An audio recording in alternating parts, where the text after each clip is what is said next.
Part 5. The Shadow Who Smiled and the Girl Who Smiled Back. Title: Ho portato le stelle a letto. Artist: Matteo Renati. Date: circa 1806 to 08. Medium: 20 centimeters by 35 centimeters pencil sketch on parchment. Location: on loan from the Galleria dell'Accademia. Description: an illustration of a woman, the lines of her body imitated by the twisting bedsheets. Her face is little more than angles, framed by messy hair, but the artist has given her one very specific feature: 7 small freckles in a band across her cheeks. Background: this drawing, found in Renati's 1806-8 notebook, is thought by some to be the inspiration for his later masterpiece, The Muse. While the model's pose and the work's medium are different, the number and placement of the freckles is conspicuous enough for many to speculate on the model's enduring importance in Renati's work. Estimated value: $267,000. Villons-sur-Sarthe, France, July 29, 1764. 1. Addie makes her way to the church. It sits near the center of Villons, squat and gray and unchanged, the field beside it bordered by a low stone wall. It does not take her long to find her father's grave. Jean Leroux. Her father's grave is spare, a name and dates, a Bible verse. Everyone who calls on the name of the Lord will be saved. No mention of the man her father was, no mention of his craft, or even his kindness. A life reduced to a block of stone, a patch of grass. Along the way, Addie had picked a handful of flowers, wild things that grow at the edge of the path, weedy blossoms, yellow and white.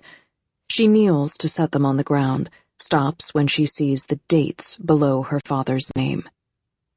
1670 to 1714. The year she left. She searches her memory, tries to remember any signs of sickness. The cough that lingered in his chest, the shadow of weakness in his limbs. The memories from her second life are trapped in amber, perfectly preserved. But the ones from before, when she was Adeline Leroux, memories of kneading bread on a stool beside her mother, of watching her father carve faces into blocks of wood, of trailing Estelle through the shallows of the Sarthe, those are fading. The 23 years she lived before the woods, before the deal, worn to little more than edges. Later, Addie will be able to recall almost 300 years in perfect detail, every moment of every day preserved. But she is already losing the sound of her father's laugh. She cannot recall the exact color of her mother's eyes, cannot recall the set of Estelle's jaw. For years, she will lie awake and tell herself stories of the girl she'd been, in hopes of holding fast to every fleeting fragment, but it will have the opposite effect. The memories like talismans, too often touched, like saints' coins, the etching worn down to silver plate and faint impressions. As for her father's sickness, it must have stolen in between one season and the next, and for the first time, Addie is grateful for the cleansing nature of her curse, for having made the deal at all, not for her own sake, but for her mother's, that Marthe Leroux had only to grieve one loss instead of 2. Jean is buried among the other members of their family, an infant sister who only saw 2 years, a mother and father, both gone before Addie herself was 10. One row over, their own parents and unmarried siblings, the plot beside him empty and waiting for his wife. There is no place for her, of course, but this string of graves, like a timeline, charting from the past into the future, this is what drove her to the woods that night, the fear of a life like this, leading to the same small patch of grass. Staring down at her father's grave, Addie feels the heavy sadness of finality, the weight of an object coming to rest. The grief has come and gone. She lost this man 50 years ago. She has already mourned, and though it hurts, the pain isn't fresh. It has long dulled to an ache, the wound given way to scar. She lays the flowers on her father's grave and rises, moving deeper between the plots, drawn back in time with every step until she is no longer Addie, but Adeline. No longer a ghost, but flesh and blood and mortal. Still bound to this place, roots aching like phantom limbs. She studies the names on the gravestones, knows each and every one, but the difference is that once upon a time, the names knew her too. Here is Roger, buried beside his first and only wife, Pauline. Here is Isabelle, and her youngest, Sarah, taken in the same year. And here, almost in the center of the yard, is the name that matters most, the one that held her hand so many times, showed her there was more to life. Estelle Marguerite reads her tombstone, 1642 to 1719. The dates are carved over a simple cross, and Addie can almost hear the old woman hissing through her teeth. Estelle, buried in the shadow of a house she did not worship.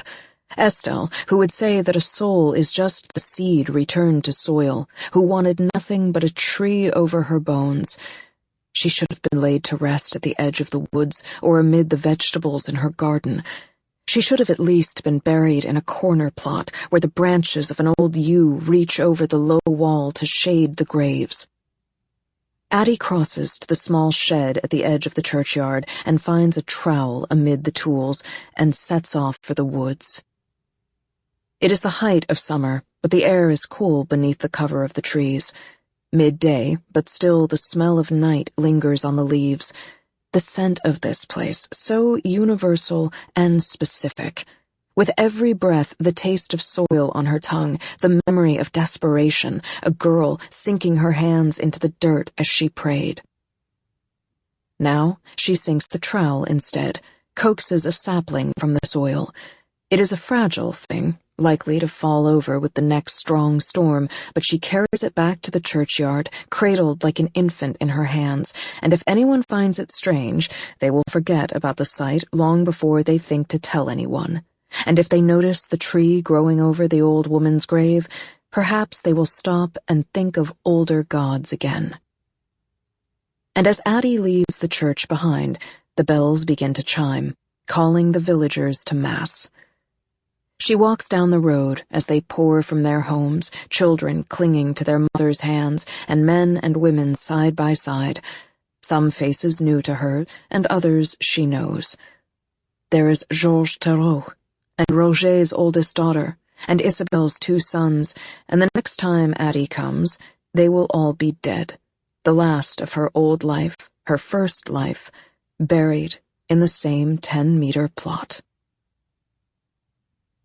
The hut sits abandoned at the edge of the woods.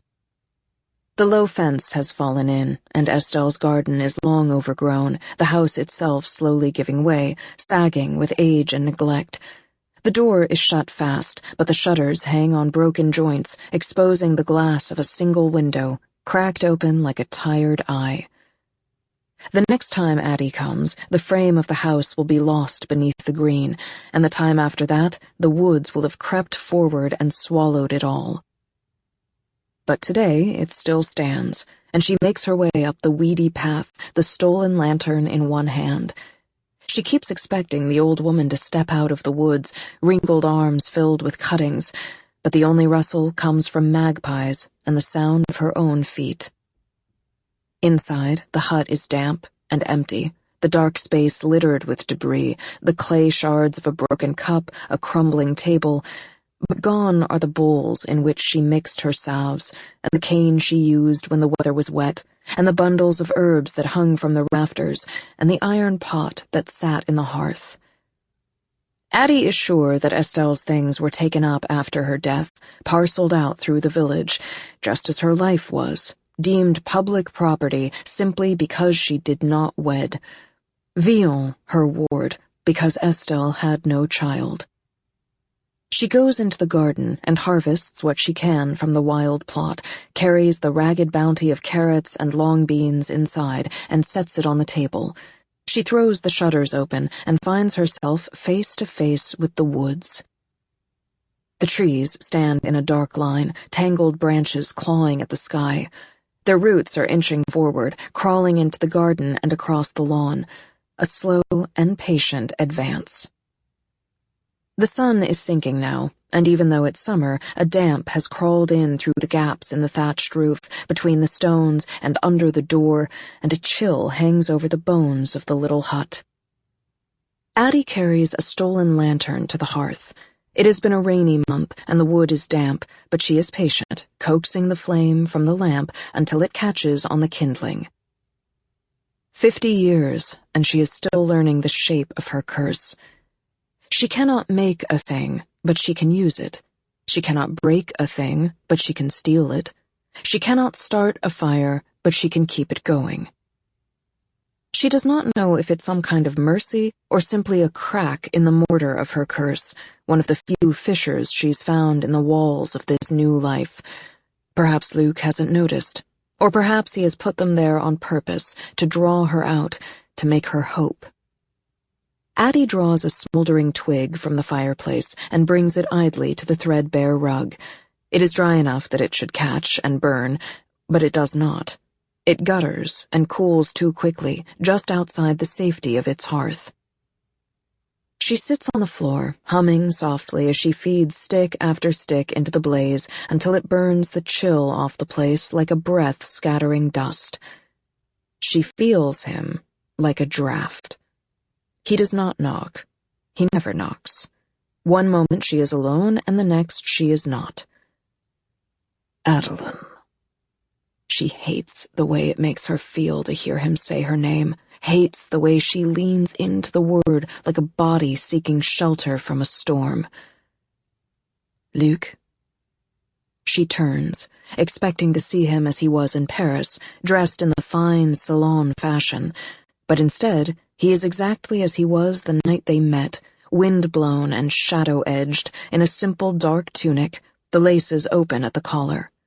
The firelight dances across his face, shades the edges of his jaw and cheek and brow like charcoal.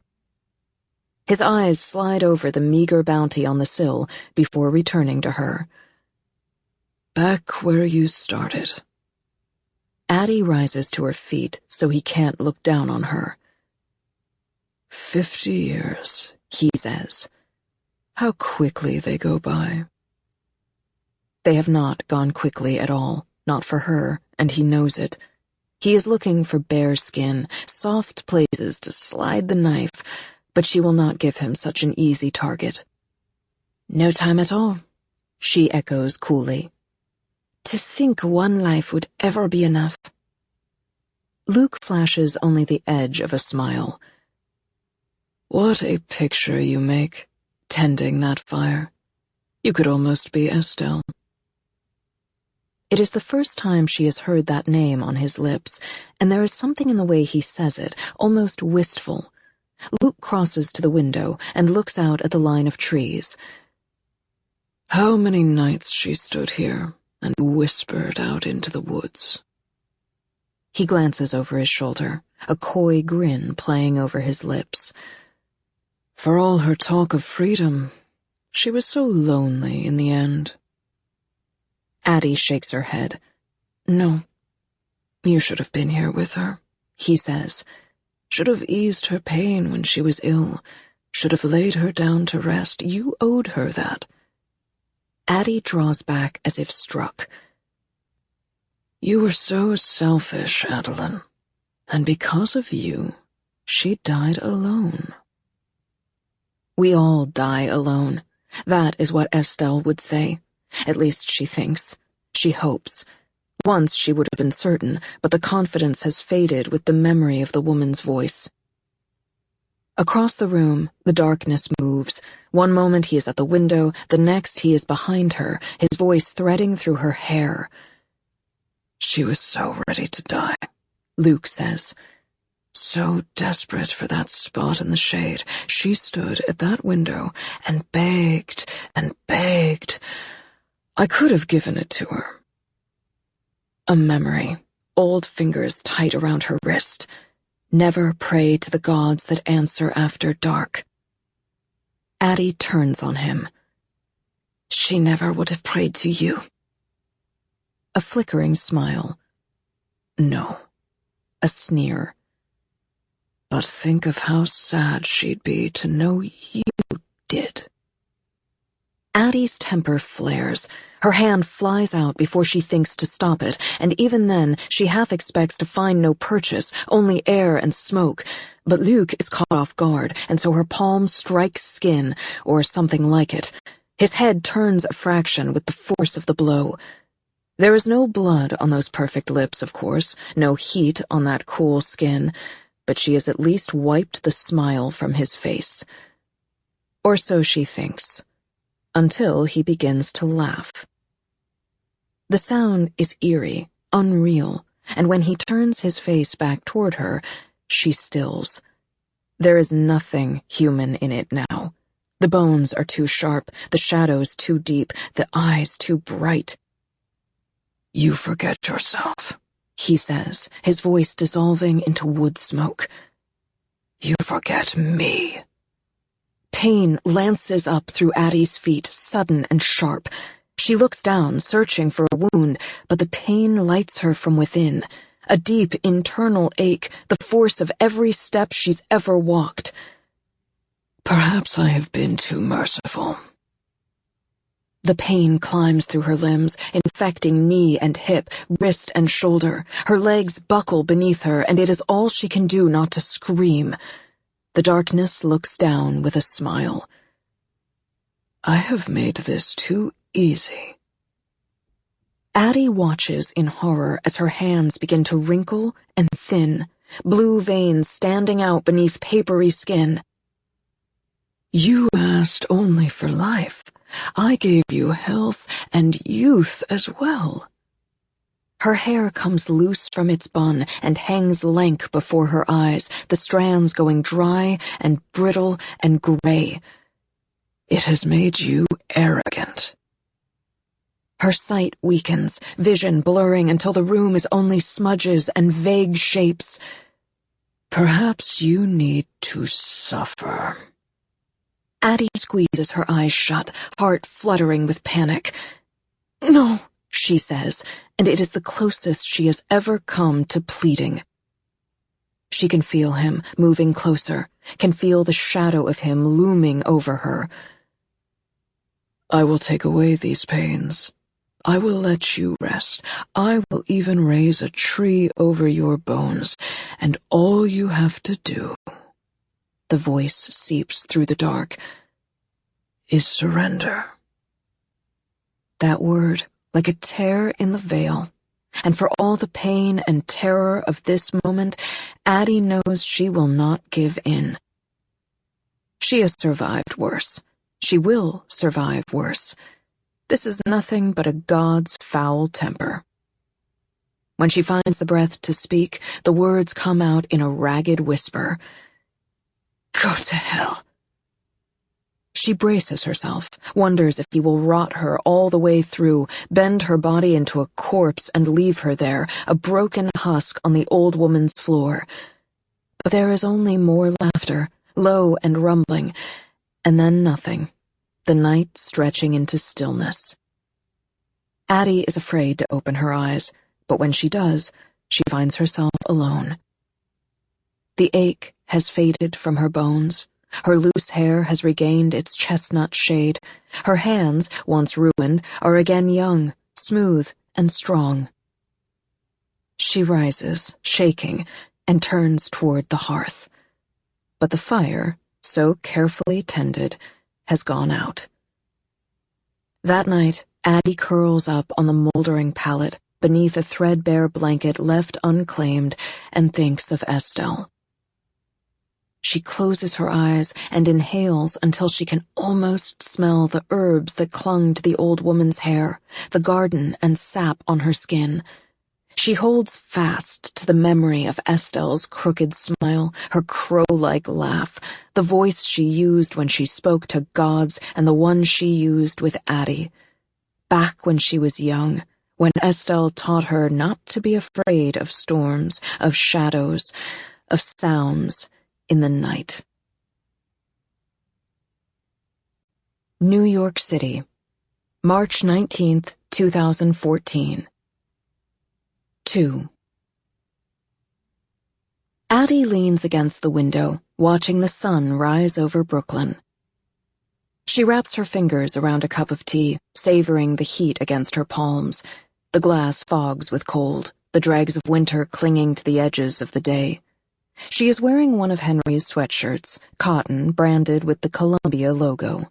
It smells like him, like old books and fresh coffee. She pads barefoot back into the bedroom, where Henry lies face down, arms folded beneath the pillow, his cheek turned away. And in that moment, he looks so much like Luke, and yet nothing like Luke at all. The resemblance between them wavers, like double vision, his curls spread like black feathers on the white pillow, fading to downy fluff at the nape of his neck. His back rises and falls, steady with the smooth, shallow tread of sleep. Addie sets the cup down on the bedside table, between Henry's glasses and a leather watch. She traces her finger along the dark metal rim, the gold numerals set into the black ground. It rocks under her touch, reveals the small inscription on the back. Live well. A small shiver runs through her, and she's about to pick it up when Henry groans into his pillow, a soft protest to morning. Addie abandons the watch and climbs back into bed beside him. Hello? He gropes for his glasses, puts them on, and looks at her, and smiles. And this is the part that will never get old, the knowing. The present folding on top of the past instead of erasing it, replacing it. He pulls her back against him. Hello, he whispers into her hair. What time is it? Almost 8? Henry groans and tightens his grip around her. He is warm, and Addie wishes aloud they could stay there all day. But he is awake now, that restless energy winding around him like rope. She can feel it in the tension of his arms, the subtle shifting of his weight. I should go, she says, because she assumes that is what you are supposed to say when you are in someone else's bed, when they remember how you got there. But she doesn't say, I should go home, and Henry senses the dropped word. Where do you live? He asks. Nowhere, she thinks. Everywhere. I manage. The city is full of beds. But you don't have a place of your own. Addie looks down at the borrowed sweatshirt, the sum total of her current possessions flung over the nearest chair. No. Then you can stay here. 3 dates and you're asking me to move in? Henry laughs, because of course it is absurd, but it is hardly the strangest thing in either of their lives. How about I ask you to stay for now? Addie doesn't know what to say, and before she can think of something, he is out of bed, pulling open the bottom drawer. He pushes the contents to one side, carving out space. You can put your stuff here. He looks at her, suddenly uncertain. Do you have things? She will explain, eventually, the details of her curse, the way it twists and curls around her. But he doesn't know them yet, doesn't need to. For him, her story has just started. There's no point, really, in having more than you can hold when you have no place to put things down. Well, if you get things, if you want them, you can put them there. With that, he heads sleepily for the shower, and she stares at the space he's made for her, and wonders what would happen if she had things to put inside. Would they disappear immediately? Go slowly, carelessly missing, like socks stolen by a dryer? She has never been able to hang on to anything for long, only the leather jacket and the wooden ring, and she's always known it is because Luke wanted her to have both, had bound them to her under the guise of gifts. She turns and studies the clothes flung over the chair. They're streaked with paint from the High Line. There's green on her shirt, a purple smear on the knee of her jeans. Her boots, too, are flecked with yellow and blue.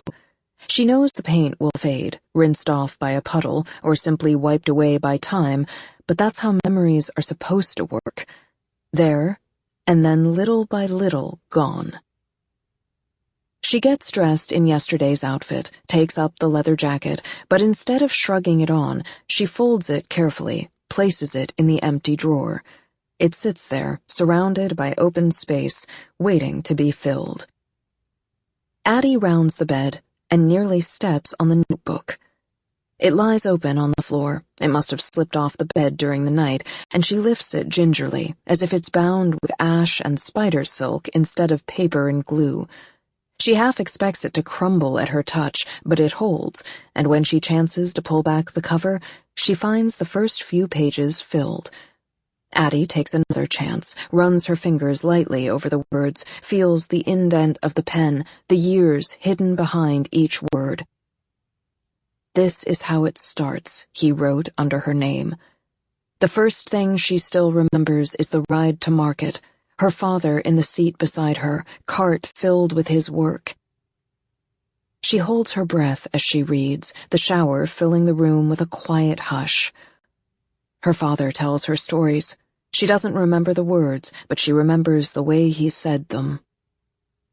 Addie perches there, reading until she runs out of words, the script giving way to page after page of empty space, waiting to be filled. When she hears Henry turn the water off, she forces herself to close the book and sets it gently, almost reverently, back on the bed.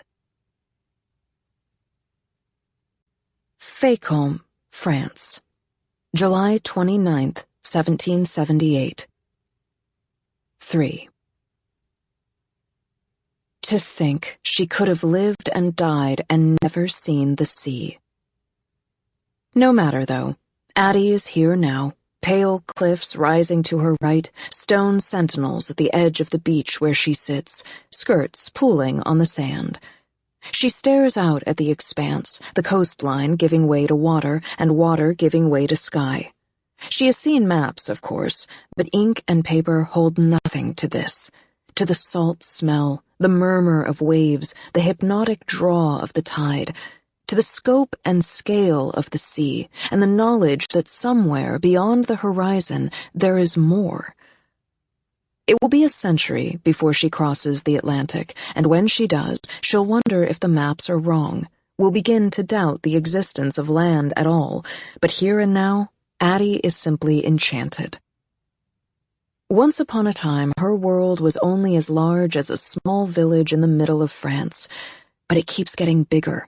The map of her life unfurls, revealing hills and valleys, towns and cities and seas, revealing Le Mans, revealing Paris, revealing this.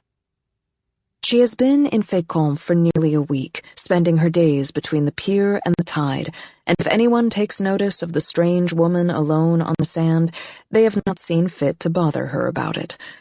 Addie watches boats come and go, and wonders where they are going. Wonders, too, what would happen if she boarded one, where it would take her. Back in Paris, the food shortages are getting worse, the penalties worse, everything steadily worse. The tension has spilled out of the city, too, the nervous energy reaching all the way here to the coast. All the more reason, Addie tells herself, to sail away. And yet, something always holds her back. Today, it is the storm that's rolling in. It hovers out over the sea, bruising the sky. Here and there the sun splits through, a line of burned light falling toward the slate-gray water. She retrieves the book, lying in the sand beside her, begins to read again. Our revels now are ended. These our actors, as I foretold you, were all spirits and are melted into air, into thin air. It is Shakespeare's Tempest. Now and then she trips over the playwright's cadence, the strange style, English rhyme and meter still foreign to her mind. But she is learning, and here and there she finds herself falling into the flow. And And like the baseless fabric of this vision, the cloud-capped towers, the gorgeous palaces, the solemn temples, the great globe itself. Her eyes begin to strain against the failing light. Yea, all which it inherit shall dissolve, and like this insubstantial pageant faded, leave not a rack behind. We are such stuff as dreams are made on, comes the now familiar voice behind her, and our little life is rounded with a sleep. A soft sound, like breathless laughter. Well, not all lives.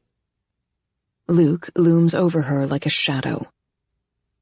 She has not forgiven him for the violence of that night back in Villon, braces for it even now, though they have seen each other several times in the intervening years, forged a wary kind of truce. But she knows better than to trust it as he sinks onto the sand beside her, one arm draped lazily over his knee, the picture of languid grace, even here. I was there, when he wrote that verse. Shakespeare. She cannot hide her surprise. Who do you think he called on in the dead of night when the words would not come? You lie. I boast, he says. They are not the same. Our William sought a patron, and I obliged. The storm is rolling in, a curtain of rain sliding toward the coast. Is that really how you see yourself? She asks, tapping sand from her book. As some splendid benefactor. Do not sulk simply because you chose poorly. Did I, though? She counters. After all, I am free. And forgotten. But she is ready for the barb. Most things are. Addie looks out to the sea. Adeline, he scolds, what a stubborn thing you are. And yet, it has not even been 100 years. I wonder, then, how you will feel after 100 more. I don't know, she says blandly. I suppose you'll have to ask me then. The storm reaches the coast. The first drops begin to fall, and Addie presses the book to her chest, shielding the pages from the damp. Luke rises. Walk with me, he says, holding out his hand. It is not an invitation so much as a command, but the rain is quickly turning from a promise to a steady pour, and she has only the one dress. She rises without his help, brushing the sand from her skirts. This way. He leads her through town, toward the silhouette of a building, its vaulted steeple piercing the low clouds. It is, of all things, a church. You're joking. I am not the one getting wet, he says. And indeed he's not. She is soaked through by the time they reach the shelter of the stone awning, but Luke is dry. The rain has not even touched him. He smiles, reaching for the door. It does not matter that the church is locked. Were it draped in chains, it would still open for him. Such boundaries, she has learned, mean nothing to the dark. Inside, the air is stuffy, the stone walls holding in the summer heat. It is too dark to see more than the outlines of the pews, the figure on its cross. Luke spreads his arms. Behold, the house of God. His voice echoes through the chamber, soft and sinister. Addie has always wondered if Luke could set foot on sacred ground, but the sound of his shoes on the church floor is answer to that question. She makes her way down the aisle, but she cannot shake the strangeness of this place. Without the bells, the organ, the bodies crowding in for services, the church feels abandoned, less a house of worship and more a tomb. Care to confess your sins? Luke has moved with all the ease of shadows in the dark. He is no longer behind her, but sitting in the first row now, his arms spread along the back of the pew, his legs thrown out, ankles crossed in lazy repose. Addie was raised to kneel in the little stone chapel in the center of Villon, spent days folded into Paris pews. She has listened to bells and the organ and the calls to prayer. And yet, despite it all, she has never understood the appeal. Why does a building bring you closer to heaven? If God is so large, why build walls to hold him in? My parents were believers, she muses, her fingers trailing over the pews. They always spoke of God, of his strength, his mercy, his light. They said he was everywhere, in everything. Addie stops before the altar. They believed in everything so easily. And you? Addie looks up at the panels of stained glass, the images little more than ghosts without the sun to light them. She wanted to believe. She listened and waited to hear his voice, to feel his presence, the way she might feel sun on her shoulders or wheat beneath her hands, the way she felt the presence of the old gods Estelle so favored. But there, in the cold stone house, she never felt anything. She shakes her head and says aloud, I never understood why I should believe in something I could not feel or hear or see. Luke raises a brow. I think, he says, they call that faith. Says the devil in the house of God. Addie glances his way as she says it and catches a brief flash of yellow across the steady green. A house is a house, he says, annoyed. This one belongs to all or none. And you think me the devil now? You weren't so certain in the woods. Perhaps, she says, you have made me a believer. Luke tips his head back, a wicked smile tugging at his mouth. And you think if I am real, then so is he. The light to my shadow, the day to my dark. And you are convinced if only you had prayed to him instead of me, he would have shown you such kindness and such mercy. She has wondered as much 100 times, though of course she does not say it. Luke's hands slide off the pew as he leans forward. And now, he adds, you will never know.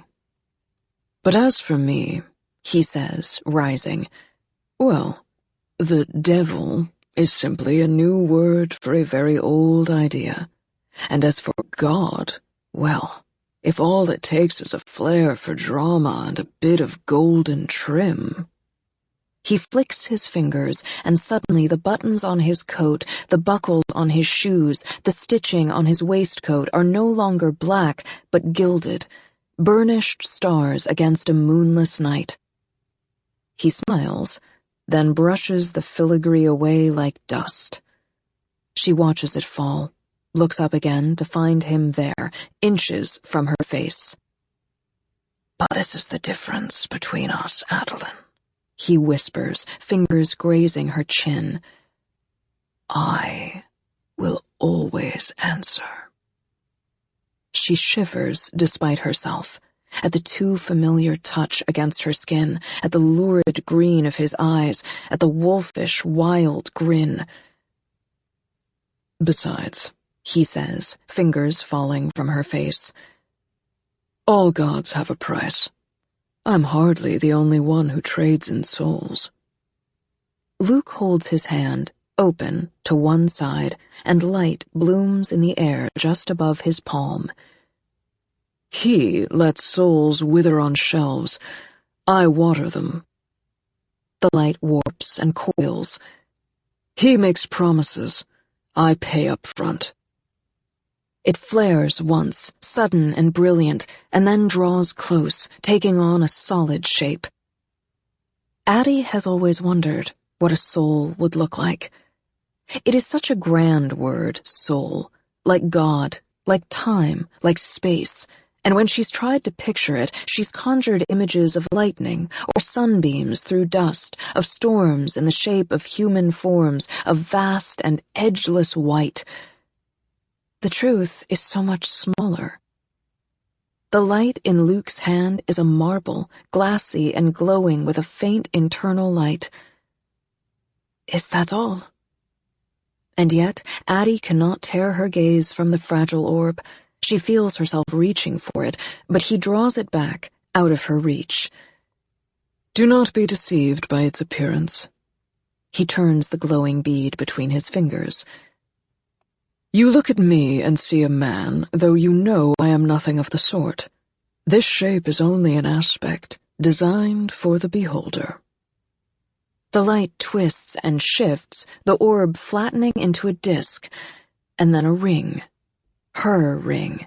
The ash wood glows, and her heart aches to see it, to hold it, to feel the worn surface against her skin. But she clenches her hands into fists to keep from reaching out again. What does it really look like?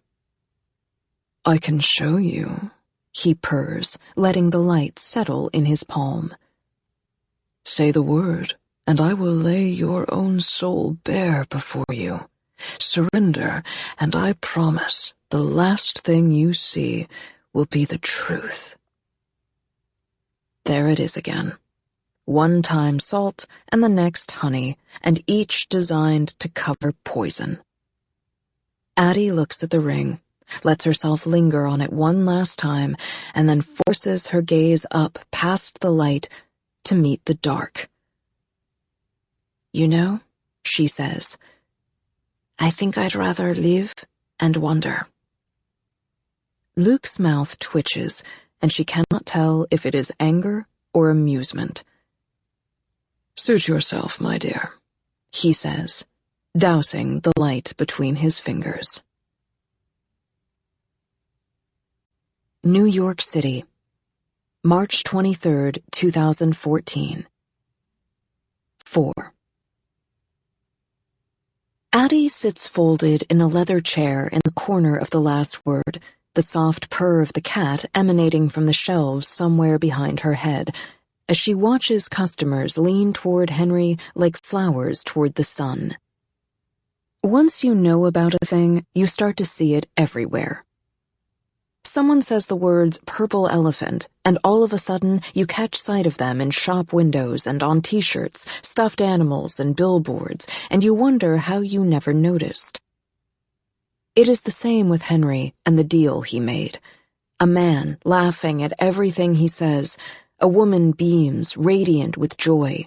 A teenage girl steals chances to touch his shoulder, his arm, blushing with blatant attraction. Despite it all, Addie is not jealous. She has lived too long and lost too much, and what little she's had has been borrowed or stolen, never kept to herself. She has learned to share, and yet, every time Henry steals a glance her way, she feels a pleasant flush of warmth, as welcome as the sudden appearance of sunlight between clouds. Addie draws her legs up into the chair, a book of poems open in her lap. She swapped the paint-spattered clothes for a new pair of black jeans and an oversized sweater, lifted from a thrift store while Henry was working. But she kept the boots, the little flecks of yellow and blue a reminder of the night before, the closest thing she has to a photo, a material memory. Ready? She looks up, sees the shop sign already turned outwardly to closed, and Henry standing near the door, his jacket slung over his arm. He holds out his hand, helps her from the leather chair, which, he explains, has a way of eating people. They step outside, climb the 4 steps back to the street. Where to? Asks Addie. It is early, and Henry's buzzing with a restless energy. It seems to worsen around dusk, sunset a steady marker of one day gone, time passing with the loss of light. Have you been to the ice cream factory? That sounds like fun. His face falls. You've already been. I don't mind going again. But Henry shakes his head and says, I want to show you something new. Is there anywhere you haven't been? He asks, and after a long moment, Addie shrugs. I'm sure there is, she says, but I haven't found it yet. She meant it to be funny, light, but Henry frowns, deep in thought, and looks around. Okay, he says, grabbing her hand. Come with me. An hour later, they are standing in Grand Central. I hate to break it to you, she says, looking around at the bustling station, but I've been here before. Most people have. But Henry shoots her a grin that's pure mischief. This way." She follows him down the escalator to the station's lower level. They weave hand in hand through a steady sea of evening travelers toward the bustling food hall, but Henry stops short beneath an intersection of tile arches, corridors branching every direction. He draws her into one of the pillared corners where the arches split, curving overhead and across, turns her toward the tiled wall. "Stay here," he says, and starts to walk away. "Where are you going?" she asks, already turning to follow. But Henry returns, squaring her shoulders to the arch. "Stay here like this," he says, "and listen." Addie turns her ear to the tile wall, but she can't hear anything over the shuffle of foot traffic, the clatter and rattle of the evening crowd. She glances over her shoulder. "Henry, I don't—" But Henry isn't there. He's jogging across the hall to the opposite side of the arch, maybe 30 feet away. He looks back at her, and then turns away and buries his face in the corner, looking for all the world like a kid playing hide-and-seek, counting to 10. Addie feels ridiculous, but she leans in close to the tiled wall and waits, and listens. And then, impossibly, she hears his voice. "Addie." She startles. The word is soft but clear, as if he's standing right beside her. "How are you doing this?" she asks the arch, and she can hear the smile in his voice when he answers. "The sound follows the curve of the arch, a phenomenon that happens when spaces bend just right. It's called a whispering gallery." Addie marvels. 300 years, and there are still new things to learn. "Talk to me," comes the voice against the tile.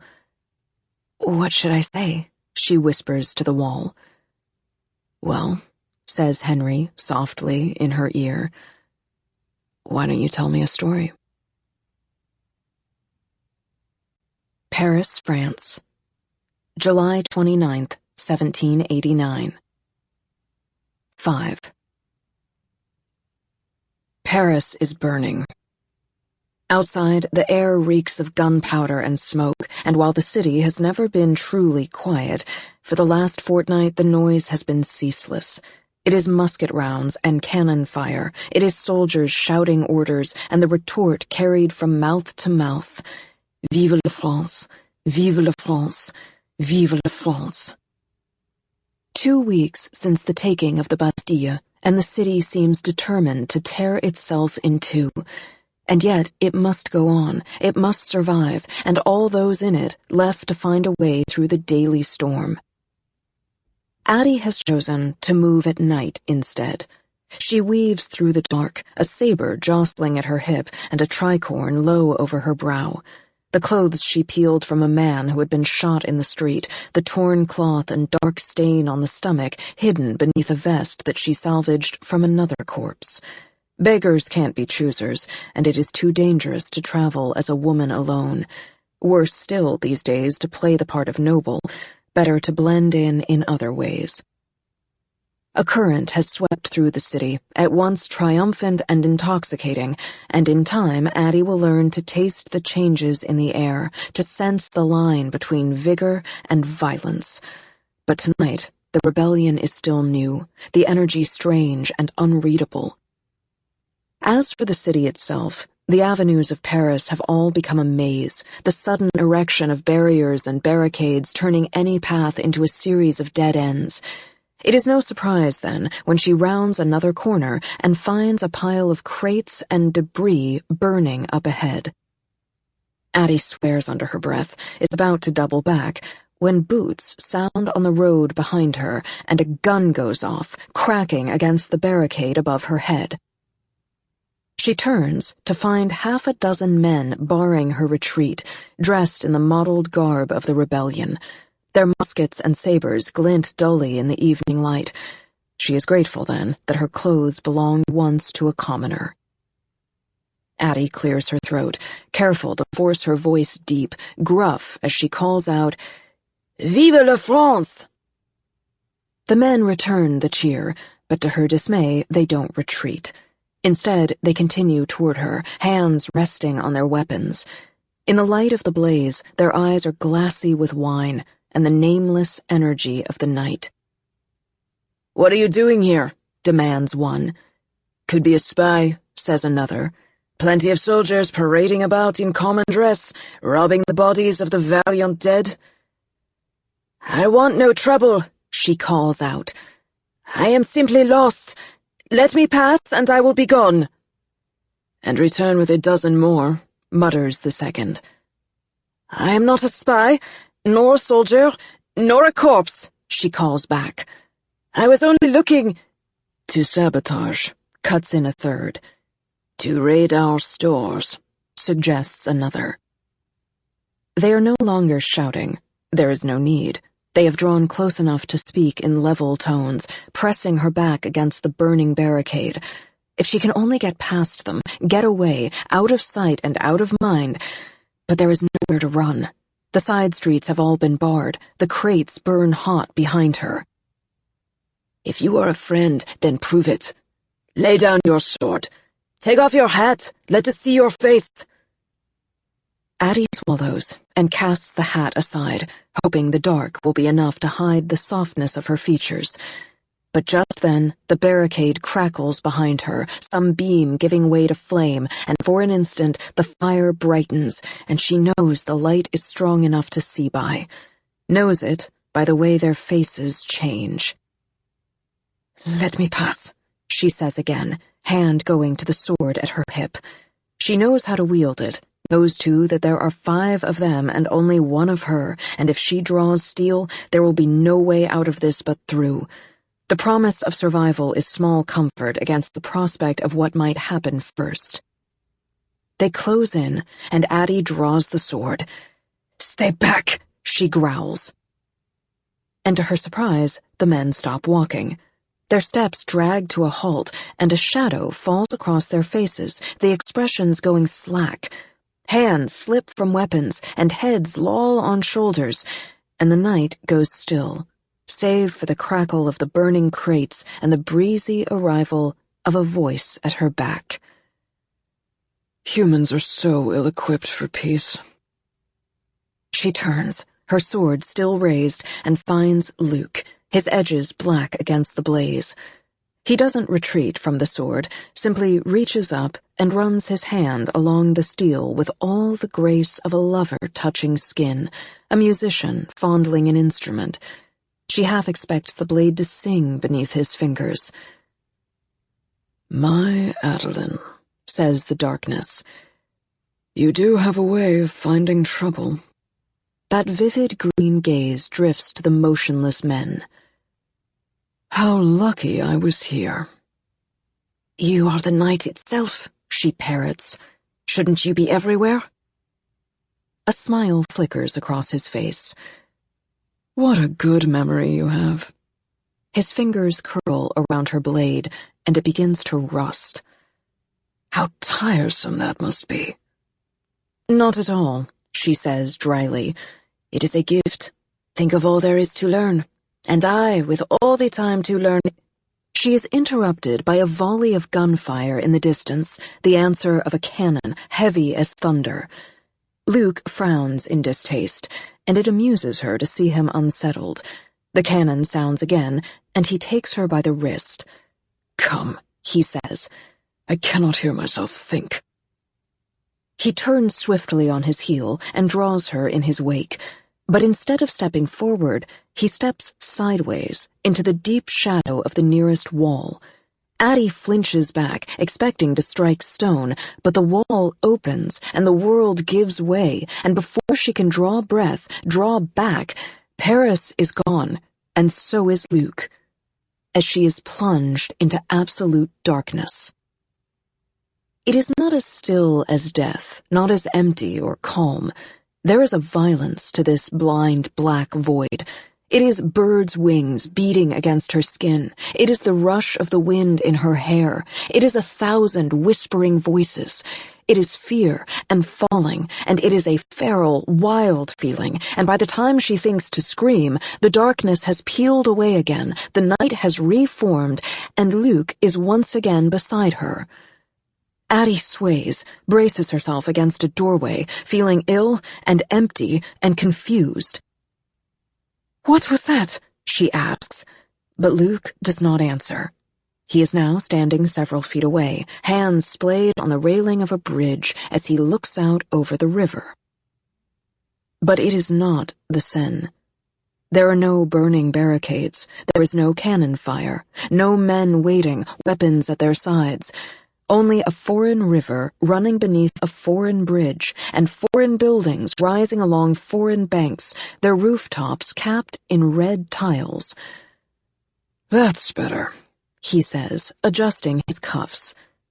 Somehow, in the moment of nothing, he has changed clothes, the collar higher now, the cut and trim a looser silk, while Addie wears the same ill-fitted tunic salvaged from a Paris street. A couple passes arm in arm, and she catches only the highs and lows of a foreign tongue. "Where are we?" she demands. Luke glances over his shoulder and says something in the same choppy flow before repeating himself in French. "We are in Florence." Florence. She has heard the name before, but knows little of it, besides the obvious, that it is not in France, but Italy. "What have you done?" she demands. "How have you—" "No, never mind. Just take me back." He arches a brow. "Adeline, for someone with nothing but time, you are always in a hurry." And with that, he ambles away, and Addie is left to follow in his wake. She takes in the strangeness of the new city. Florence is all odd shapes and sharp edges, domes and spires, white stone walls and copper-slated roofs. It is a place painted in a different palette, music played in a different chord. Her heart flutters at the beauty of it, and Luke smiles as if he can sense her pleasure. "You would rather the burning streets of Paris?" "I assumed you would be fond of war." "That isn't war," he says curtly. "It's only a skirmish." She follows him into an open courtyard, a plaza scattered with stone benches, the air heavy with the scent of summer blossoms. He walks ahead, the picture of a gentleman taking the night air, slowing only when he sees a man, a bottle of wine beneath one arm. He curls his fingers, and the man changes course, coming like a dog to heel. Luke slides into that other tongue, a language she will come to know as Florentine, and though she does not yet know the words, she knows the lure in his voice, that gauzy sheen that takes shape in the air around them. Knows, too, the dreamy look in the Italian's eyes as he hands over the wine with a placid smile and strolls absently away. Luke sinks onto a bench and draws 2 glasses out of nothing. Addie does not sit. She stands and watches as he uncorks the bottle and pours the wine and says, "Why would I be fond of war?" It is the first time, she thinks, he has asked an honest question, one not meant to goad, demand, coerce. "Are you not a god of chaos?" His expression sours. "I am a god of promise, Adeline, and wars make terrible patrons." He offers her a glass, and when she does not reach to take it, he lifts, as if to toast her. "To long life." Addie cannot help herself. She shakes her head, bemused. "Some nights you love to see me suffer, so that I will yield. Others you seem intent to spare me from it. I do wish you'd make up your mind." A shadow sweeps across his face. "Trust me, my dear, you don't." A small shiver runs through her as he lifts the wineglass to his lips. "Do not mistake this, any of this, for kindness, Adeline." His eyes go bright with mischief. "I simply want to be the one who breaks you." She looks around at the tree-lined plaza, lit by lanterns, the moonlight shining on the red-capped roofs. "Well, you'll have to try harder than—" But she trails off as her attention returns to the stone bench. Oh, hell, she mutters, looking around the empty square.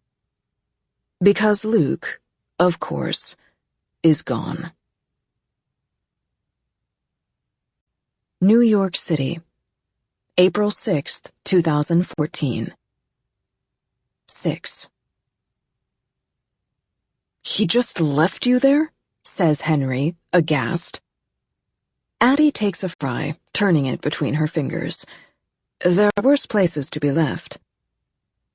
They're sitting at a high-top table in a so-called pub, what passes for a pub outside of Britain, sharing an order of vinegary fish and chips and a pint of warm beer. A waiter passes by and smiles at Henry. A pair of girls heading for the bathroom slow as they come into his orbit and stare as they leave again. A stream of words drifts over from a nearby table, the low, rapid staccato of German, and Addie's mouth twitches in a smile. What is it? Asks Henry. She leans in. The couple over there? She tilts her head in their direction. They're having a fight. Apparently, the guy slept with his secretary, and his assistant, and his Pilates instructor. The woman knew about the first two, but she's mad about the third because they both take Pilates at the same studio. Henry stares at her, marveling. How many languages do you know? Enough, she says, but he clearly wants to know, so she ticks them off on her fingers. French, of course, and English, Greek and Latin, German, Italian, Spanish, Swiss, some Portuguese, though it's not perfect. You would have made an amazing spy. She raises a brow behind her pint. Who says I haven't been one? The plates are empty when she looks around, sees the waiter duck into the kitchen. Come on, she says, grabbing his hand. Henry frowns. We haven't paid. I know, she says, hopping down from the stool. But if we go now, he'll think he just forgot to clear the table. He won't remember. This is the problem with a life like Addie's. She has gone so long without roots, she doesn't know how to grow them anymore. So used to losing things, she isn't sure how to hold them, how to make space in a world the size of herself. No, says Henry. He won't remember you, but he'll remember me. I'm not invisible, Addie. I'm the exact opposite of invisible. Invisible. The word scrapes over her skin. I'm not invisible either, she says. You know what I mean. I can't just come and go, and even if I could, he says, reaching for his wallet, it would still be wrong. The word hits like a blow, and she is back in Paris, doubled over with hunger. She is at the Marquis's house, dining in stolen clothes, stomach twisting as Luke points out that someone will pay for every bite she takes. Her face burns with shame. Fine, she says, pulling a handful of 20s from her pocket. She drops 2 on the table. Better? But when she looks at Henry, his frown has only deepened. Where did you get that money? She doesn't want to tell him that she walked out of a designer store and into a pawn shop, moving pieces from one hand to the other. Doesn't want to explain that everything she has, everything besides him, is stolen, and that in some ways, so is he. Addie doesn't want to see the judgment on his face, doesn't want to think about how merited it might be. Does it matter? She asks. And Henry says yes, with so much conviction she flushes crimson. Do you think I want to live like this? Addie grits her teeth. No job, no ties, no way to hold on to anyone or anything. Do you think I like being so alone? Henry looks pained. You aren't alone, he says. You have me. I know, but you shouldn't have to do everything, be everything. I don't mind, but I do, she snaps, thrown by the anger in her own voice. I'm a person, not a pet, Henry, and I don't need you looking down at me or coddling me either. I do what I have to, and it's not always nice, and it's not always fair, but it's how I survive. I'm sorry you disapprove, but this is who I am. This is what works for me. Henry shakes his head. But it won't work for us. Addie pulls back as if struck. Suddenly, the pub is too loud, too full, and she can't stand there, can't stand still, so she turns and storms out. The moment the night air hits her, she feels ill. The world rocks, re-steadies, and somewhere between one step and the next, the anger evaporates, and she just feels tired and sad. She doesn't understand how the night went sideways, doesn't understand the sudden weight on her chest until she realizes what it is. Fear. Fear that she's messed up, thrown away the one thing she's always wanted. Fear that it was that fragile, that it came apart so easily. But then she hears footsteps, feels Henry coming up beside her. He doesn't say anything, only walks half a step behind, and this is a new kind of silence, the silent aftermath of storms, the damage not yet tallied. Addie swipes a tear from her cheek. "Did I ruin it?" "Ruin what?" he asks. "Us." "Addie." He grabs her shoulder. She turns, expecting to see his face streaked with anger, but it's steady, smooth.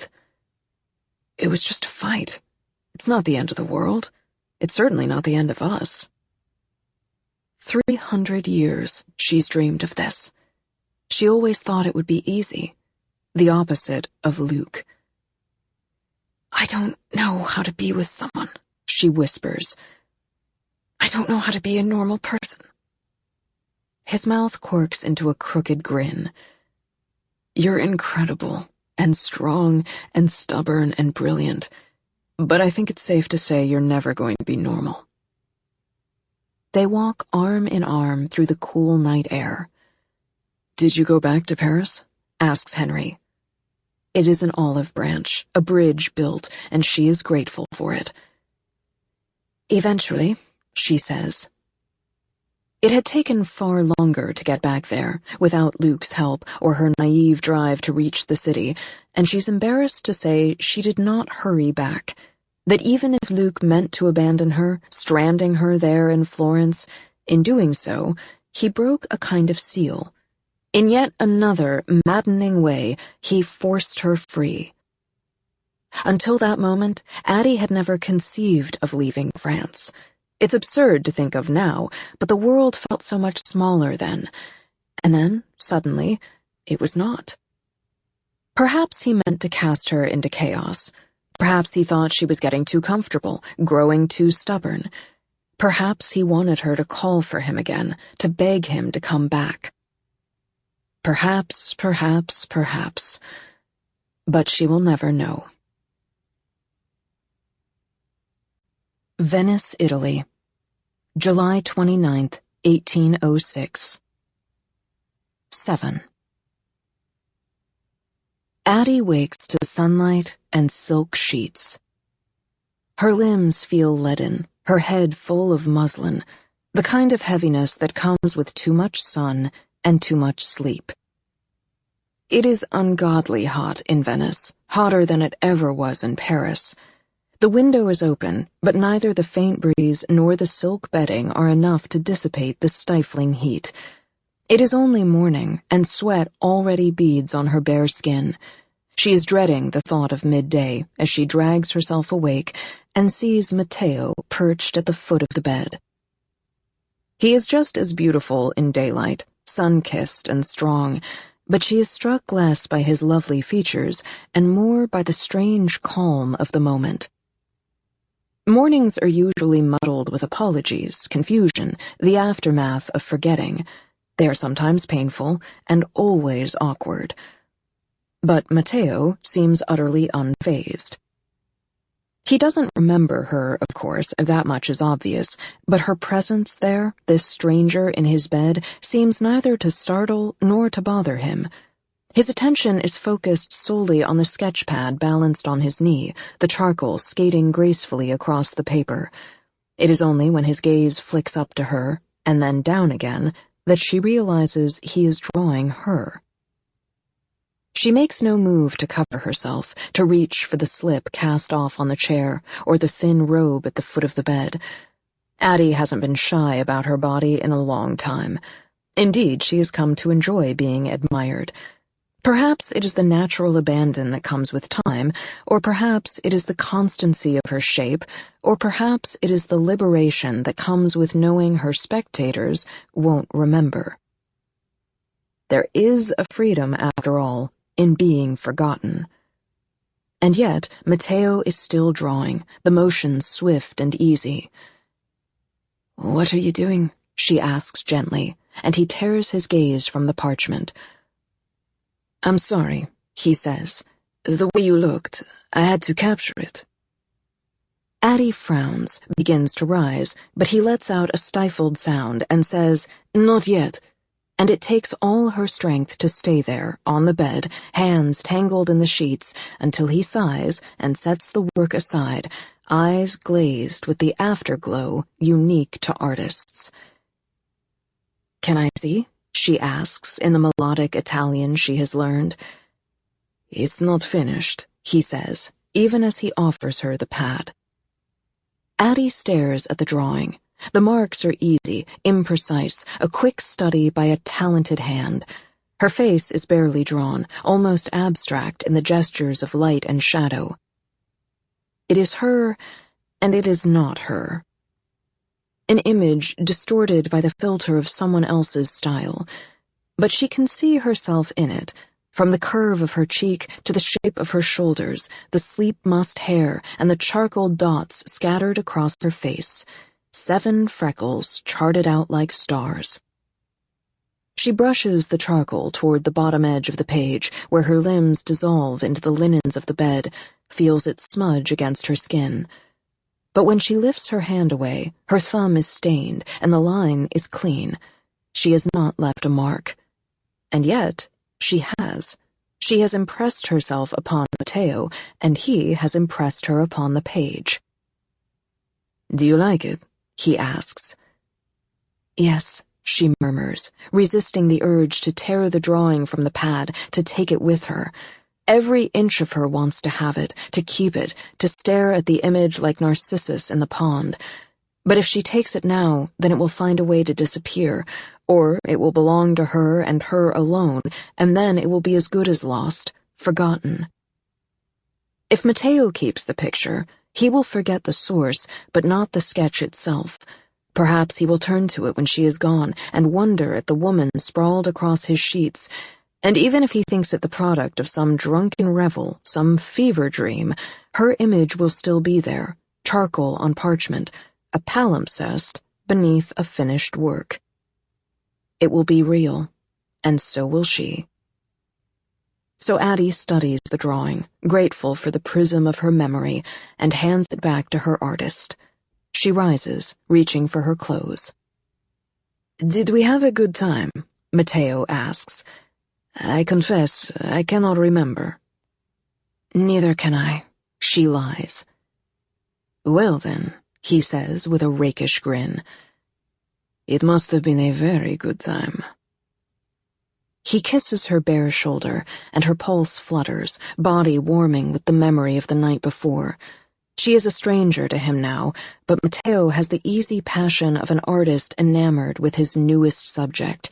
It would be simple enough to stay, to start again, enjoy his company another day. But her thoughts are still on the drawing, the meaning of those lines, the weight of them. "I must go," she says, leaning in to kiss him one last time. "Try to remember me." He laughs, the sound breezy and light as he pulls her close, leaves ghosts of charcoal fingers on her skin. "How could I possibly forget?" That night, the sunset turns the canals to gold. Addie stands on a bridge over the water and rubs at the charcoal still on her thumb and thinks of the drawing, an artist's rendition, like an echo of the truth, thinks of Luke's own words so long ago when he cast her from Geoffrin's salon. Ideas are wilder than memories. He meant it as a barb, no doubt, but she should have seen it as a clue, a key. Memories are stiff, but thoughts are freer things. They throw out roots, they spread and tangle, and come untethered from their source. They're clever and stubborn, and perhaps they are in reach. Because 2 blocks away, in that small studio over the cafe, there is an artist, and on one of his pages there is a drawing, and it is of her. And now Addie closes her eyes and tips her head back and smiles, hope swelling in her chest. A crack in the walls of this unyielding curse. She thought she'd studied every inch, but here, a door, ajar into a new and undiscovered room.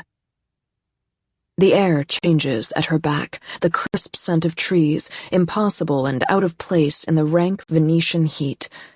Her eyes drift open. "Good evening, Luke." "Adeline."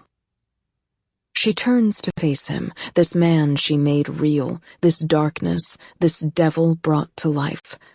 And when he asks if she has had enough, if she is tired yet, if she will yield to him tonight, she smiles and says, "Not tonight." Rubs her finger anew against her thumb and feels the charcoal there, and thinks of telling him about her discovery just to savor his surprise. "I have found a way to leave a mark," she wants to say to him. "You thought you could erase me from this world, but you cannot. I am still here. I will always be here." The taste of the words, that triumph, is sweet as sugar on her tongue. But there is a warning tint to his gaze tonight, and knowing Luke, he would find a way to turn it against her, to take this small solace from her before she's found a way to use it. So she says nothing. New York City, April 25th, 2014. 8. A wave of applause rolls across the grass. It's a gorgeous spring day, one of the first where the warmth lingers as the sun goes down, and they're sitting on a blanket at the edge of Prospect Park as performers file on and off a pop-up stage across the green. "I can't believe you remember it all," he says as a new singer climbs the steps. "It's like living with déjà vu," she says. "Only you know exactly where you've seen or heard or felt a thing before. You know every time and place, and they sit stacked on top of each other like pages in a very long and complicated book." Henry shakes his head. "I would have lost my mind." "Oh, I did," she says blithely. "But when you live long enough, even madness ends." The new singer is not good. A teenage boy whose voice is equal parts growl and screech. Addie hasn't been able to catch more than a word or two of the lyrics, let alone detect a melody, but the lawn is full, the audience brimming with enthusiasm, less for the performance than the chance to wave their numbered cards. It's Brooklyn's answer to an open mic, a charity concert where people pay to perform and others pay to judge them. "Seems kind of cruel," she pointed out when Henry handed her the cards. "It's for a good cause," he said, cringing at the final notes of a flat saxophone. The song ends to a wave of weak applause. The field is a sea of 2s and 3s. Henry holds up a 9. "You can't give them all 9s and 10s, she says. Henry shrugs. "I feel bad for them. It takes a lot of guts to get up there and perform. What about you?" She looks down at the cards. "I don't know. You told me you were a talent scout." "Yes, well, it was easier than telling you I was a 323-year-old ghost whose only hobby is inspiring artists." Henry reaches out and runs his finger down her cheek. "You're not a ghost." The next song starts and ends, and scattered applause falls like rain across the lawn. Henry gives it a 7. Addie holds up a 3. Henry looks at her, aghast. "What?" she says. "It wasn't very good." "We were rating on talent? Well, shit." Addie laughs, and there's a lull between acts, some dispute about who is supposed to go up next. Canned music spills from the speakers, and they lie back in the grass, Addie's head resting against his stomach, the soft in and out of his breath like a shallow wave beneath her. Here is a new kind of silence, rarer than the rest, the easy quiet of familiar spaces, of places that fill simply because you are not alone within them. A notebook sits beside them on the blanket, not the blue one, that is already full. This new one is an emerald green, nearly the same shade as Luke's eyes when he is showing off. A pen juts up between the pages, holding Henry's place. Every day, Addie has told him stories. Over eggs and coffee, she recounted the torturous walk to Le Mans. In the bookstore one morning, as they unpacked new releases, she relived that first year in Paris. Tangled in the sheets last night, she told him of Remy. Henry has asked for the truth, her truth, and so she is telling it, in pieces, fragments tucked like bookmarks between the movement of their days. Henry is like bottled lightning, unable to sit still for long, full of nervous energy, but every moment there's a lull, a sliver of peace and quiet, he grabs the latest notebook and a pen, and even though she always thrills at the sight of the words, her words, spilling across the page, she teases him for the urgency with which he writes them. "We have time," she reminds him, smoothing his hair. Addie stretches out against him and looks up at the dying light, the sky streaked purple and blue. It is almost night, and she knows that a roof would do nothing if the darkness looked her way. But lying here, beneath the open sky, she still feels exposed. They've been lucky, so lucky, but the trouble with luck is that it always ends. And perhaps it is just the nervous tapping of Henry's fingers on the journal, and perhaps it is just the moonless sky, and perhaps it is just that happiness is frightening. The next band takes the stage. But as the music rings out across the lawn, she can't take her eyes from the dark.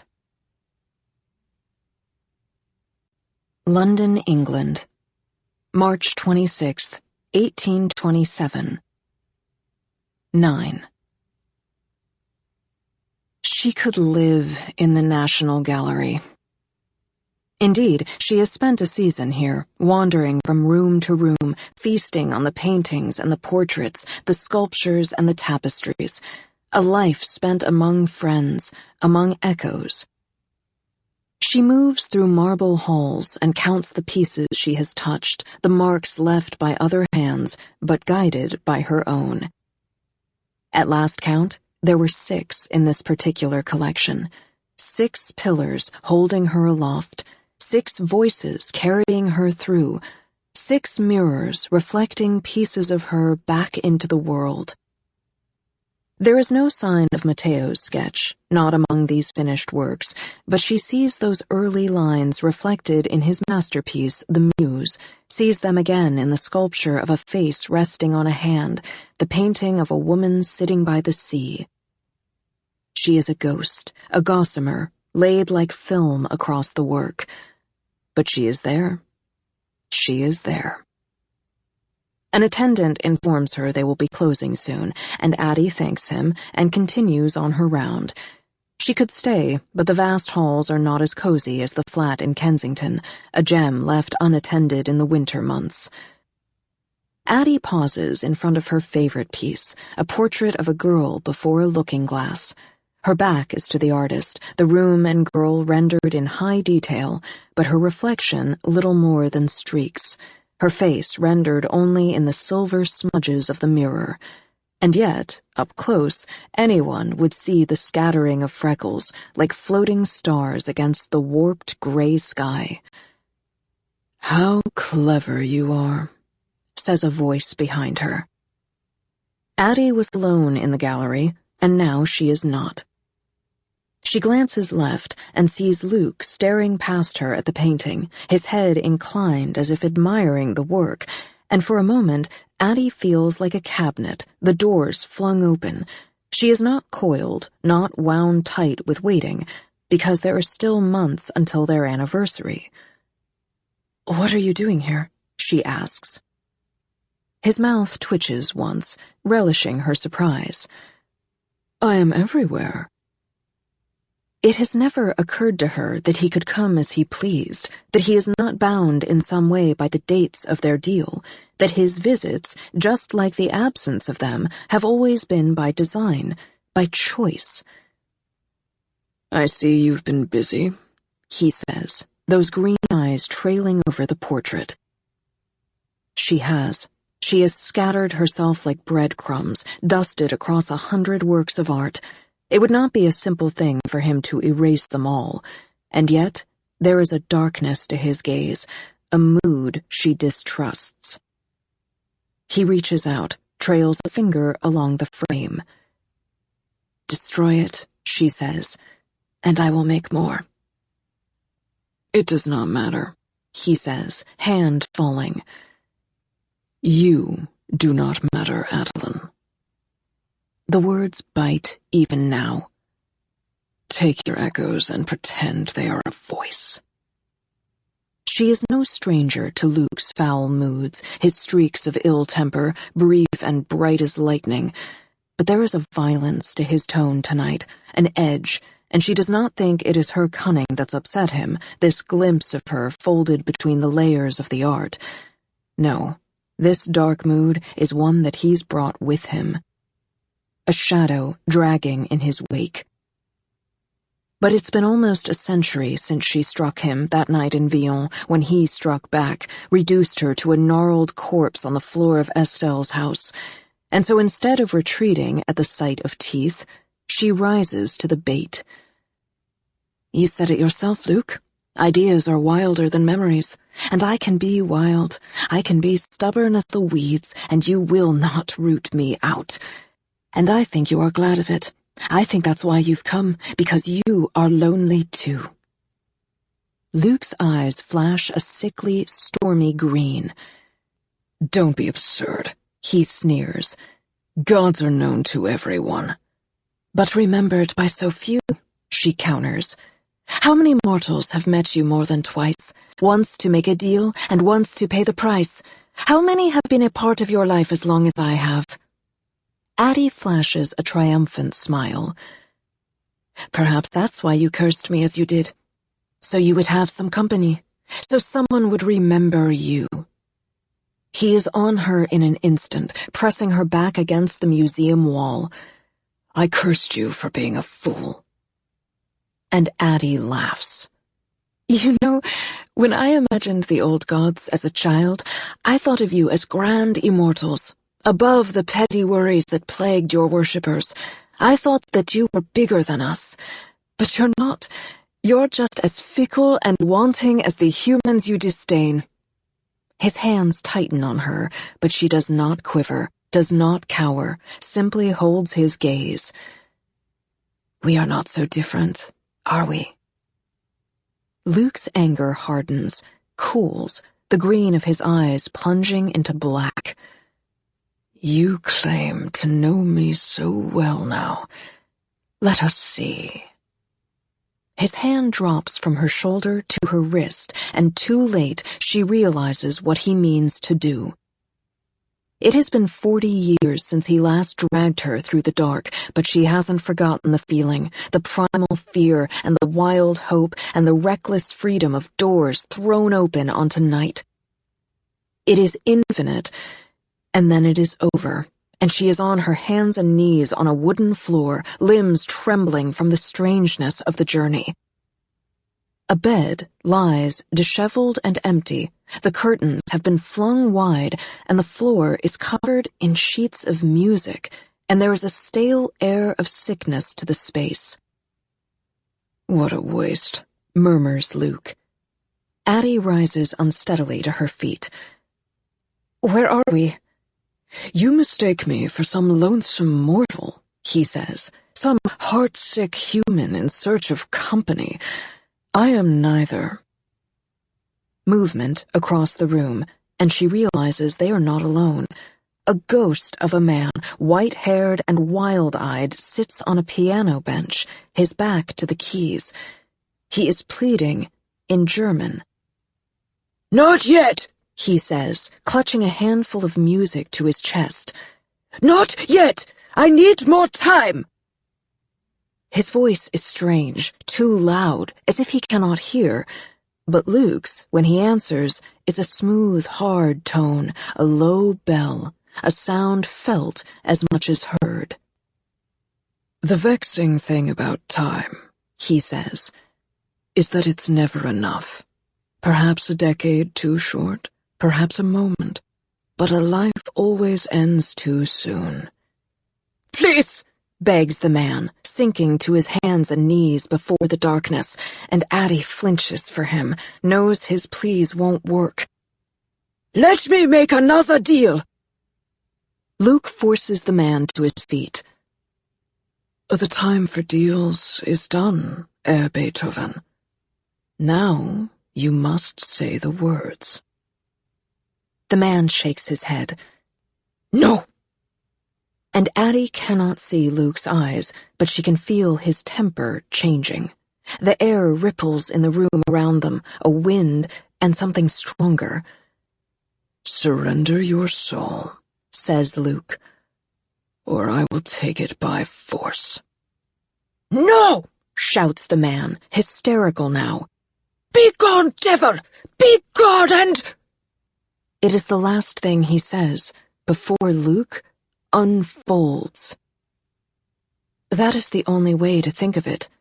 The black hair rises from his face, climbing through the air like weeds, and his skin ripples and splits, and what spills out is not a man. It is a monster. It is a god. It is the night itself and something else, something she has never seen, something she cannot bear to look at, something older than the dark. Surrender. And now, the voice is not a voice at all, but a medley of snapping branches and summer wind, a wolf's low growl and the sudden shifting of rocks underfoot. The man burbles and pleads. Help!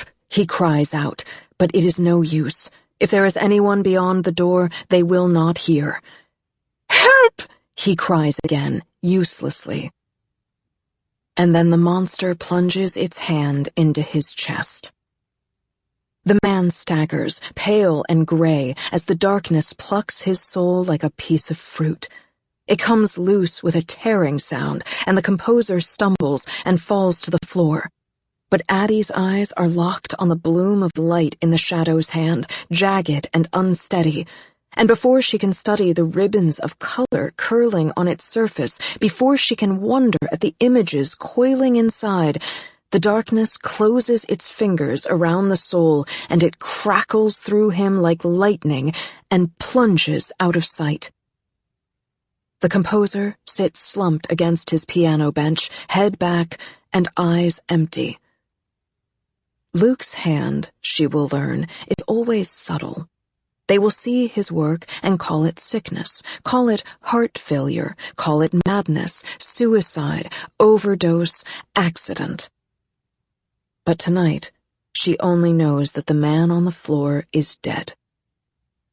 The darkness turns on Addie then, and there is no vestige of Luke in the roiling smoke. There are no green eyes, no playful smirk, nothing but a menacing void, a shadow filled with teeth. It has been a long time since Addie felt true fear. Sadness, she knows, loneliness and grief.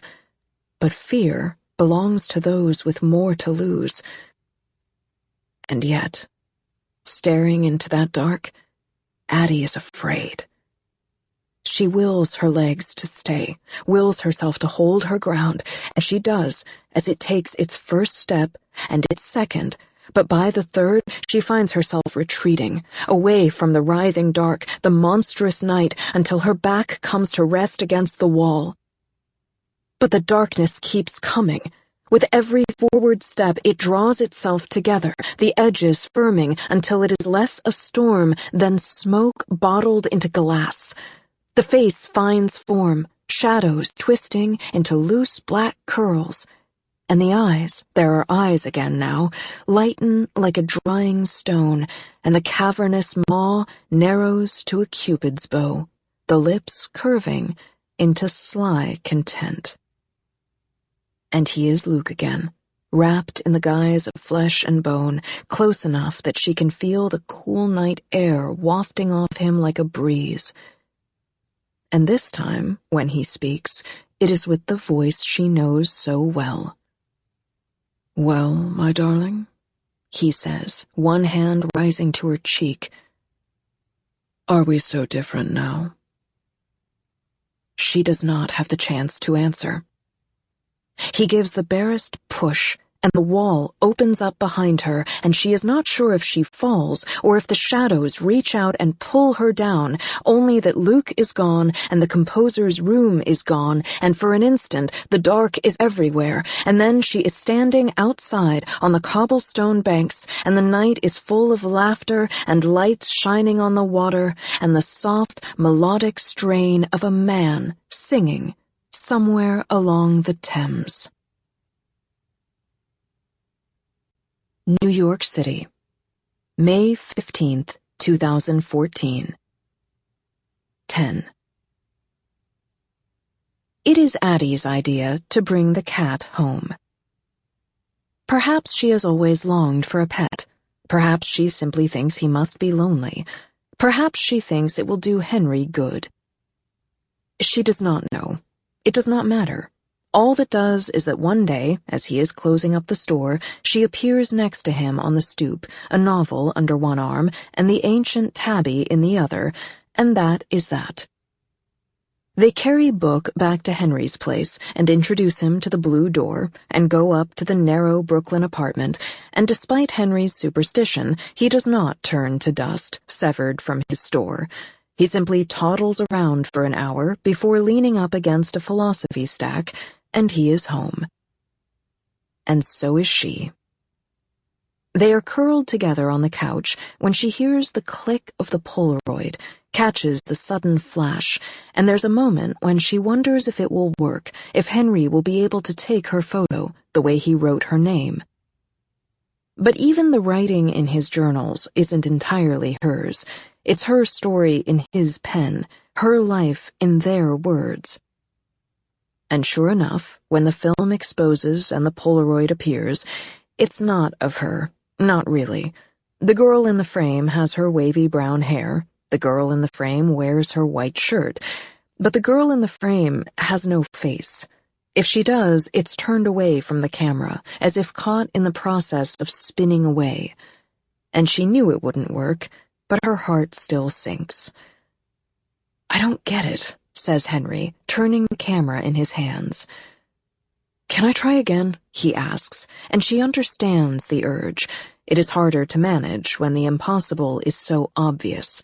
Your mind can't make sense of it, so you try again and again and again, convinced that this time it will be different. This, she knows, is how you go mad. But Addie indulges Henry as he tries a second time, and a third.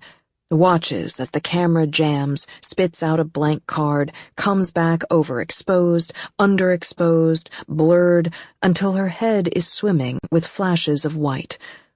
She lets him try different angles, different light, until photos litter the floor between them. She's there and not there, real and a ghost. He must see her fraying a little more with every flash, the sadness rising through the cracks, and forces himself to put the camera down.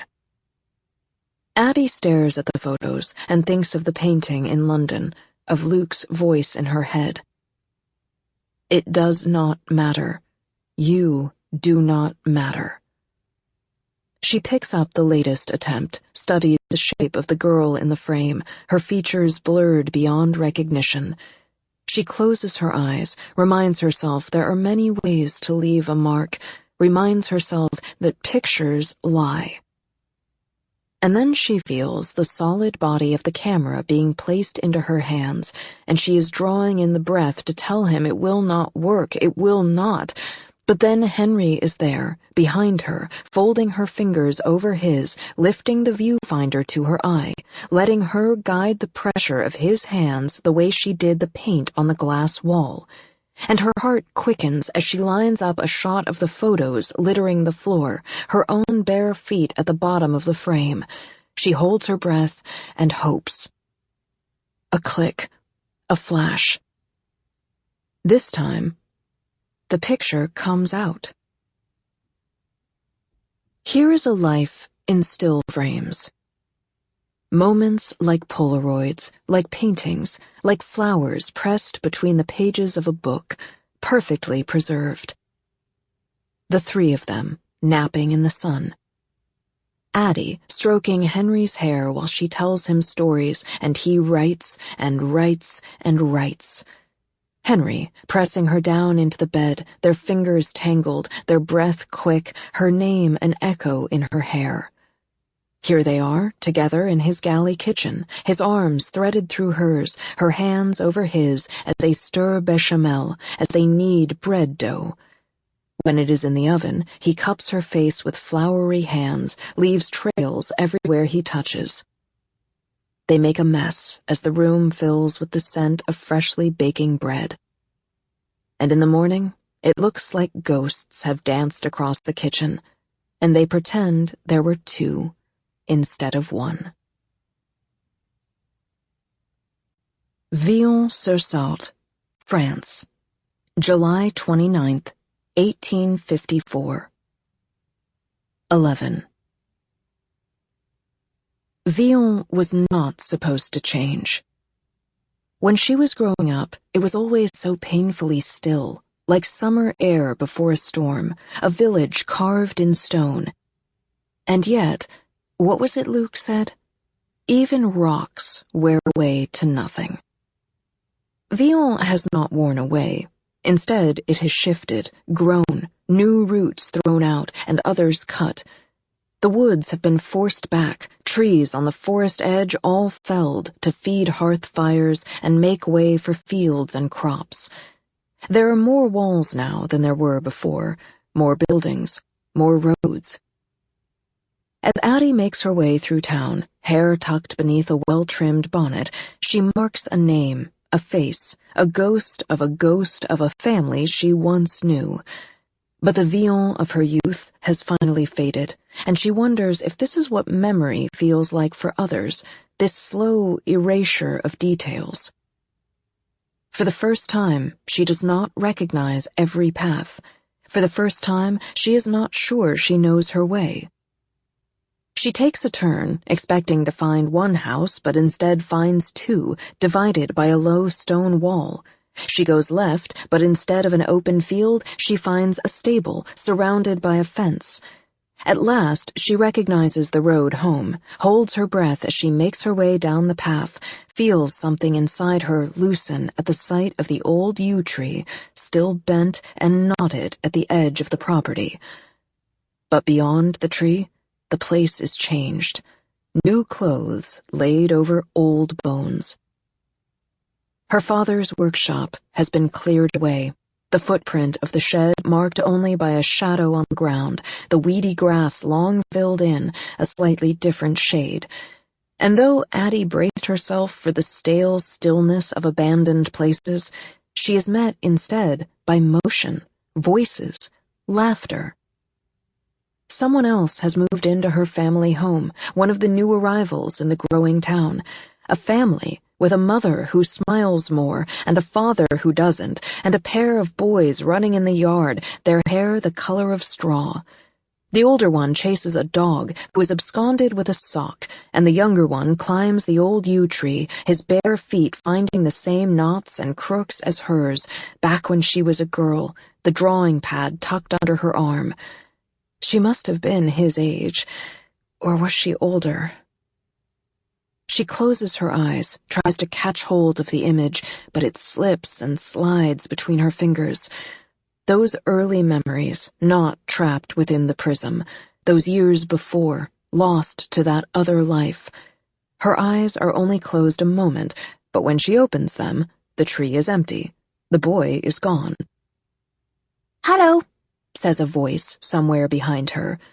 It is the younger one, his face open and upturned. "Hello," she says. "Are you lost?" She hesitates, torn between yes and no, unsure which is closer to the truth. "I am a ghost," she says. The boy's eyes widen in surprise, delight, and he asks her to prove it. She tells him to close his eyes, and when he does, she slips away.